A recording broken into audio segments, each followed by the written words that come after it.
Hello, friends, and welcome back to the Pines. In today's allegedly true stories, ordinary security guards come face to face with the extraordinary.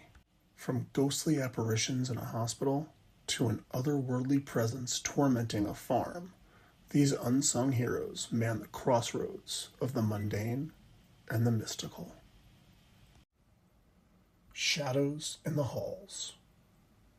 I had expected to be in medical school by now, but a series of bad decisions had turned that dream into a distant memory. With few options remaining, a childhood friend's dad vouched for me to help me land a job as a security guard at our local hospital. I was determined to make the most of my second chance. The first week was uneventful, just the hum of fluorescent lights and the occasional shuffle of a tired nurse. On my 10th night, I was called to the ER. A patient high on something had started screaming, but he calmed down quickly enough. I thought maybe this job won't be so bad, but 2 weeks in, on a Friday, things took a turn I wasn't prepared for. I was making my rounds when I reached the pediatric unit. I spotted Maria, the beautiful nurse I had met on my first night, manning the desk. "Hi there," I greeted her. "Good evening, officer," she replied with a smile. She glanced over her shoulder. "Gwen is working tonight," she said. Gwen was the pediatric nursing supervisor. She was a bit of a hard ass, and I couldn't get away with nearly as much flirting when she was there. Before I could respond, something caught my eye down the hall. A small figure darting out of sight. "I'll be right back," I said, ignoring her perplexed look. I walked to the end of the hall, quickly but calmly, but no one was there. Just as I turned to leave, I heard laughter. Childlike, innocent laughter, echoing through the dim corridor. It was on for this time of night. The kids had been asleep for hours. I approached the nearest room and listened, but the laughter had stopped. Just as I was about to walk away, it burst forth again, clear and bright. I hesitated. If there was a little kid in there finally feeling good enough to laugh about something, the last thing he needed was a security guard bursting in. I plucked the in-house phone from the wall and buzzed the nurse's station. A moment later, Maria had appeared. I told her what was going on, and she seemed surprised that the patient, a little boy named Gavin, would have been out of bed. She knocked on the door and opened it a crack. Inside, Gavin lay in bed, tucked tightly under his sheets. "Hey, Gavin," Maria said softly. "Are you awake?" "Yeah," he replied quietly. "I was just thirsty." As Maria poured him a glass of water, I noticed Gavin's eyes were closed. "How'd you know I was awake?" he asked. "We heard you laughing, you silly boy," Maria said, tucking him in again. "That wasn't me," Gavin murmured. "That was my friend." "Your friend?" Maria echoed, raising an eyebrow.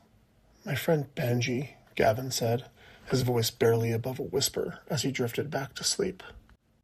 I glanced at Maria, who looked momentarily troubled.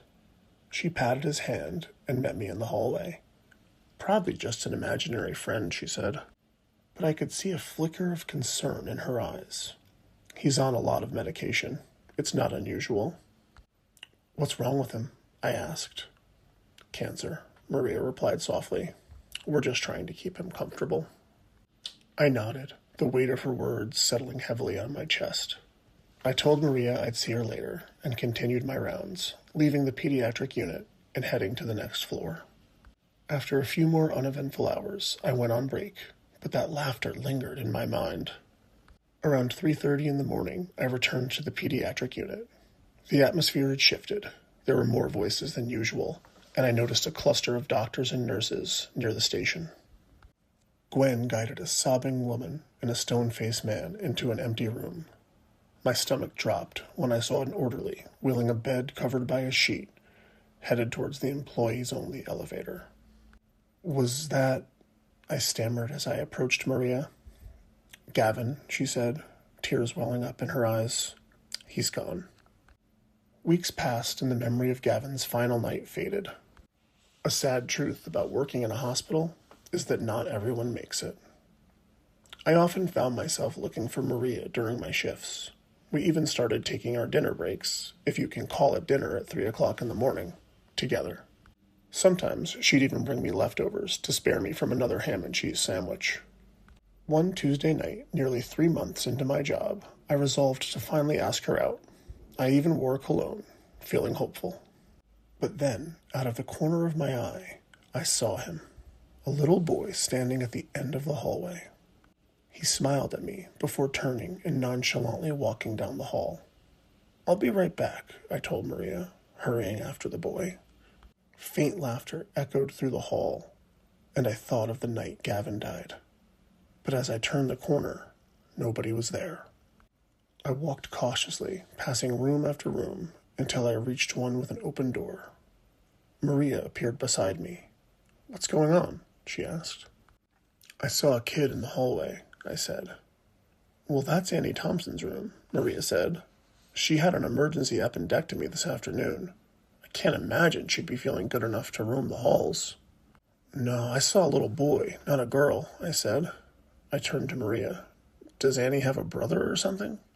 Maria shook her head. "Wait here," I said. "I'm going to check it out." Maria wrung her hands as I stepped through the threshold of the room. The curtain had been pulled across the doorway. I gently moved it aside.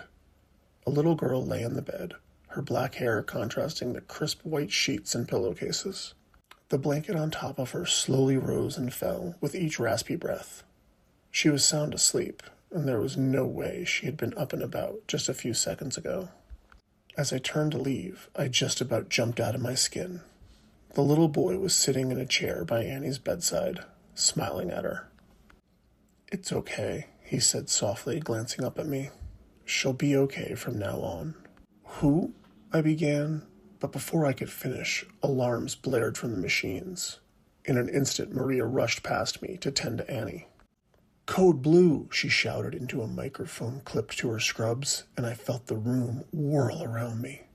Within seconds, Gwen and another nurse were there. "Wait outside," she snapped at me. I stepped back into the hallway, trying to process what I had seen. A young doctor came running down the hall and into Annie's room, pulling the door shut behind her. It was only then that I looked around and realized the boy was gone.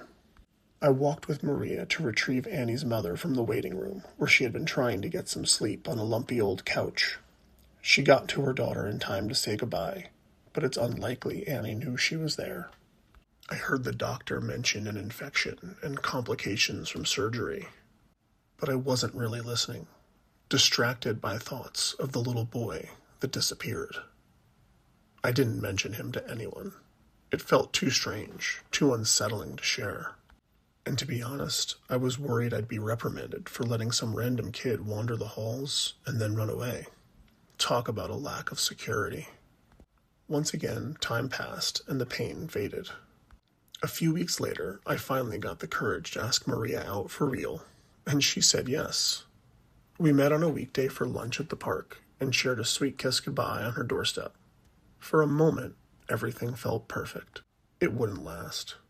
My next shift brought with it a heaviness that blanketed the entire hospital. There had been an incident at a local school, and the pediatric unit was overwhelmed with children needing care. I moved through the hallways, the weight of despair palpable. My boss called a team meeting, even though the team for that night was just the two of us. The media was out in force, although the real cops kept them at a certain distance. Worse than the reporters, though, were the protesters, who had already teed up conspiracy theories and were shouting the most vile things at parents whose kids were clinging to life, or worse. "Nobody but parents of admitted patients are allowed in," my boss said. "No exceptions." He gestured to the TV in his office, which showed a protester holding up a disgusting sign. "And if one of them gets in, you have my blessing to put the boots to him until the cops get here." I began my shift, and it wasn't as bad as I had feared. The reporters knew where they needed to stay, and they followed the rules. The protesters were kept far enough away where I couldn't see or hear them unless I was checking the perimeter of the building. And after a few hours, they started to thin out. The night would still surely be stressful and sad, but I was hopeful it might pass without any serious incidents. Then I saw him again. The boy stared at me from the end of the hall in the pediatric ward with a sad smile. I approached, but this time he didn't run. "It's going to be a long night," he said when I reached him. He took my hand and guided me into a room. I felt a strange chill and my heart raced. Inside, a child lay in bed, while his mother slept in a chair nearby. The mysterious boy approached the bed. "It's okay," he whispered. "You're not alone." Just then, I felt a hand gently squeeze my shoulder. I expected Maria, but turned to see Gwen, the supervisor. "It's all right," she said, leading me away from the room. "That's just Benji." "Benji?" I echoed, confused. She led me into her office and gestured to her laptop, which sat open and waiting on her desk. I looked at it and found a news story of a tragic accident. A family of 4 was struck by a drunk driver on the interstate, causing their car to crash through a barricade and fall some 60 feet into a creek bed below. The parents and older sister died on the scene. The son, a 10-year-old boy named Benji, was taken to a local hospital, our hospital, where he clung to life for nearly 2 weeks before succumbing to his injuries. "The poor thing had nobody," Gwen said sadly. "His parents and sister were dead. His grandparents were mourning their losses and planning a triple funeral. We were all he had, his nurses. We read to him and prayed for him and talked to him. I was with him the night he died. And then he just never left. I see him from time to time, and I know what it means. One of these babies is about to move on." I felt a chill run down my spine. "And everyone just accepts it?" I asked. Gwen smiled. "Not everyone sees him," she said, peering at me. "But for those of us that do, why would we want to stop him even if we could? He's comforting these children when they need it most, helping them not feel alone. It's a beautiful thing, really." A code blue sounded over the intercom. "I need to get back to work," Gwen said. "And so do you. Unfortunately, I don't think we've seen the last of Benji tonight." She was right. As the night wore on, I witnessed Benji a few more times, always before another child slipped away. It was heartbreaking, yet oddly comforting to think they had a friend with them at the very end. A little more than a year has passed since Gwen told me about Benji. I've been promoted to head of night security, and my boss happily leaves every day at 7 o'clock. I still see Benji occasionally, and while it fills me with sorrow, it also offers a sense of peace. If I sound a little emotional, you'll have to excuse me. Now that Maria is expecting our first child, I find myself holding on to hope, knowing that even in darkness, sometimes a light can guide you home. The boiler room. It was my first night as a security guard at an old apartment complex in the heart of the city. The building creaked and groaned, a relic from another time, and I couldn't shake the feeling that it was watching me. Just before my shift, the day shift guard, a grizzled veteran of the job with deep-set eyes, pulled me aside. "Whatever you do, and no matter what you hear, steer clear of the boiler room after midnight," he warned, his voice low. I laughed it off, chalking it up to another ghost story meant to scare the rookie. Hours passed uneventfully until I heard strange noises echoing from that very boiler room. I paused, heart racing. Was the old guy down there, just ready to prank me? I dismissed it, thinking it was just the building settling, and continued my rounds. After finishing, I sank into the security chair, my eyelids heavy. The cameras flickered on the screen. A young woman stumbled in half an hour later, but otherwise, the place was quiet. Just as I began to drift off, I noticed movement. The boiler room door was ajar. I frowned. No one should be able to access it without a passcode. And as far as I knew, I was the only one in the building at that hour that had the code. Nervously, I approached the door, flicking the light switch. Nothing happened. I flicked it again, but the darkness swallowed the room. I took a deep breath and shone my flashlight into the void. 5 cement steps led down into the gloom. Each step felt heavier, the air thick with something unnameable. "Bullshit," I muttered, trying to muster my courage. I descended slowly, the beam cutting through the shadows. At the bottom, I turned the corner and froze. Deep, bloody scratches marred the wall, jagged and angry.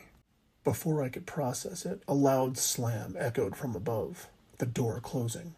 Panic set in as my flashlight flickered and then died, plunging me into total darkness. I hit the switch repeatedly, but it was hopeless. My breath quickened. I could almost hear my heartbeat in the silence. Then a solitary light bulb hanging from the ceiling popped to life, casting a dim flicker over the room. I squinted toward it and spotted a wooden chair in its glow. Handcuffs dangled from each arm, dark stains pooling around the seat. Jesus Christ, I gasped as my flashlight slipped from my grip, clattering to the ground. As I scrambled for it, the light above flickered, then died. The room was engulfed in darkness again.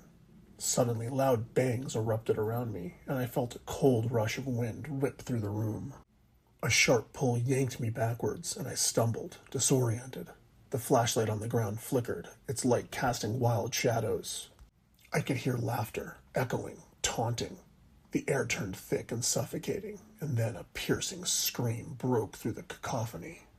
The light bulb flickered back on, burned brightly, and popped, sending glass raining down. I collapsed to the floor, wrapping my arms around my knees, hyperventilating. Just as I thought I might lose it completely, the overhead lights snapped on, bathing the room in harsh brightness. From my position on the floor, I heard footsteps on the stairs. My heart pounded as I looked up, fear coursing through me. But it was the day shift guard, his expression a mix of disappointment and concern. "I told you not to come down here," he said, shaking his head. I struggled to regain my composure, scrambling to my feet. "What's going on down here?" I demanded. He sighed deeply. "I came back because I knew you'd come down here. I didn't listen my first night either." His gaze drifted to the far wall, the bloody scratches now a haunting reminder of what lurked in the shadows. "I haven't got any answers for you," he said finally, his voice barely above a whisper. "Just stay away from the boiler room. It's not just the building that's watching." We walked back to the guard station in silence. I couldn't shake the feeling that something was waiting for me down there, lurking in the darkness. Now, anytime I see that boiler room door cracked open, I just push it closed and carry on, my heart heavy with unspoken fears. Because some warnings are meant to be heeded, and some doors should never be opened. Definitely not for $15 an hour. The Shadow at Crescent Farms. I settled into my chair at Crescent Farms, the glow of the monitor casting a faint light across the dimly lit room. As the overnight security guard, my job was simple: watch the screens, keep the peace, and try to stay awake. But tonight, the air felt different. It started with a flicker in the corner of my eye, a dark shape slinking between the massive chicken houses. I shook my head, blaming fatigue, but the shadow lingered, pooling and shifting like dark liquid. I leaned closer to the monitor, my heart racing. Suddenly the alarm blared, piercing the quiet of the night. The screen for Chicken House 13 flashed, indicating the source of the alarm. For a split second, I saw a blur of movement inside the chicken house, wings flapping and feathers flying, and then the camera went black. Not all at once as if it had been cut off, but like black paint had been drizzled over it. My instincts kicked in. Grabbing my flashlight, I bolted outside, the chill of the night air biting at my skin. As I approached the coop, an unnatural silence enveloped me. The light from my flashlight flickered, casting eerie shadows on the ground. That's when I saw it, a black mass writhing like ink spilling in water, oozing through the chain link on the side of the chicken house. I shook my head. "What the?" I said aloud, my question trailing off into the empty night. Suddenly there was an explosion of noise from inside the chicken house. The chickens squawked and screeched. There were thuds and bangs, and then a sickening crunching sound. The crunching stood out over everything else. Constant. Steeling myself, I walked to the door. My stomach dropped as I stepped inside. The sight was horrific.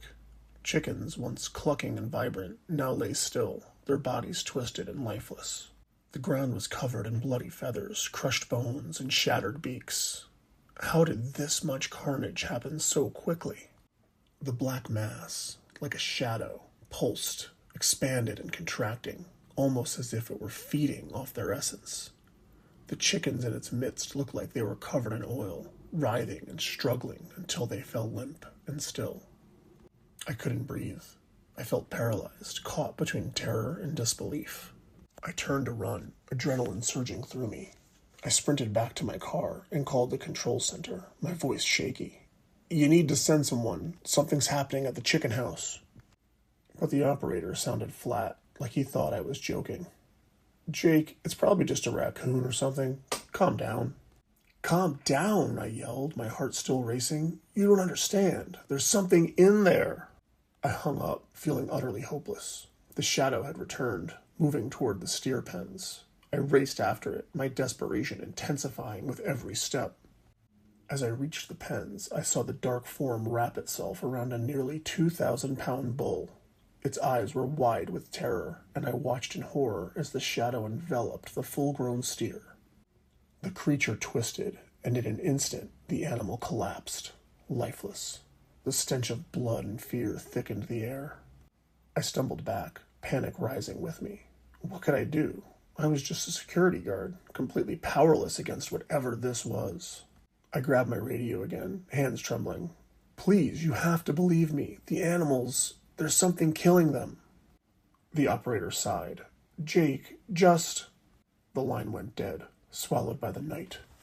I looked back, and the shadow seemed to shift its attention to me, closing in as if it could sense my fear. It moved with a liquid grace, swirling like a storm around me. I sprinted toward the gate, feeling like I was being hunted. Whispers echoed in my mind, taunting me. No one would believe my story. Not after tonight. They'd think I was imagining it, that I had too much coffee, or that I just made the whole thing up. As I reached the exit, I glanced back one last time. The shadow stood still, the moonlight glinting on its surface, a swirling void of despair and hunger. It absorbed the darkness around it, feeding on the life it had claimed. I jumped into my car, the engine roaring to life as I sped away, leaving that cursed farm behind. I knew I would never return, but the memory of that night would haunt me forever. The night when Crescent Farms became a graveyard and a shadow devoured the soul of the land. And deep down, I couldn't shake the feeling that the shadow had only just begun its feast, that it would return for more. Thanks for listening. If you enjoyed these true paranormal encounters, please like the video and subscribe to the channel. We'll see you next time with more Whispers from the Pines.